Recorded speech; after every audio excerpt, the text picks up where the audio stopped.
Nairobi. Right, and as per usual, trust KTN to cover for you the day 2 of public participation of that particular motion tomorrow. So how did the exercise go across the country? The public participation forums on the impeachment of Deputy President Rigathi Gachagua were largely marred with loud disagreements, intolerance, and chaos among the counties that witnessed unrest at the forums include Nairobi, Nakuru, Nyeri, Embu, and Makueni, significantly slowing down the exercise, with some areas opting to calling it off completely. Some members of parliament who are to preside over the exercise also failed to show up, even as a section of Kenyans called for the impeachment of both Gachagua and President William Ruto. Ken Gashohe reports. Chaos rocked bombers of Kenya in Nairobi soon after those in support and in disapproval of the impeachment motion against Deputy President Rigathi Gachagua drew the line during their submissions. Here, the minds were made and they were only here to voice their silent choices. Most speakers wanted both the president and his deputy put on trial. Others felt that there were more pressing issues that the government needed to address away from the impeachment of the deputy president. In fact, what was targeted at Gachagua became a ground to castigate the entire Kenya Kwanza government. While no one denied the fact that Gachagua has a case to answer, they wanted his boss put in the mix. Activist Morara Kebaso was among those violently ejected from the venue. Some politicians were jeered and booed. Most remarks were met with loud shouts of disapproval or hearty claps. Sometimes the meeting had to be stopped to call the house back to order.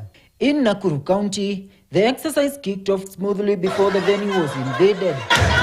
Some demanding the amendment of the impeachment motion to include President William Ruto. Tuliamka asubuhi na mapema tukachagua President William Ruto na tukachagua Deputy President Gachagua kwa tikiti moja. Kama kuna mtu wanaenda wote wawili.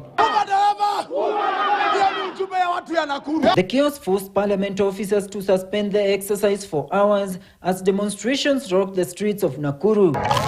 In Nyeri, which is Gachagua's political backyard, angry residents took to the streets in protests against the impeachment, saying the process was not transparent and had predetermined outcome. Kama sisi watu 100 of us tumesema iende ikuwa 100. Kama ni 10 tujulishiwe tu hapa. Na wabunge wetu ndio walifanya hivyo ili muaminishie.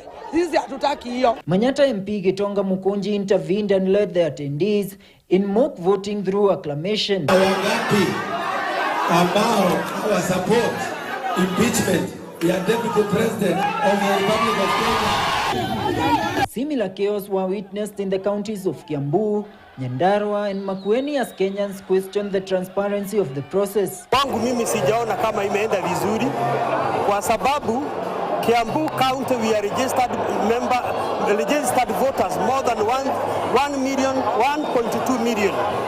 Na kusema mtu wako mwisho wa day akuje leta public participation hapo kuna kitu imefichwa. Ironically, those who will be voting, majority of members of parliament kept off the forums despite supporting Gachagua's impeachment. The exercise resumed Saturday across the country at the constituency level. Ken Gashuhi, KTN News. All right, thank you, Ken, for that. Now, and as expected,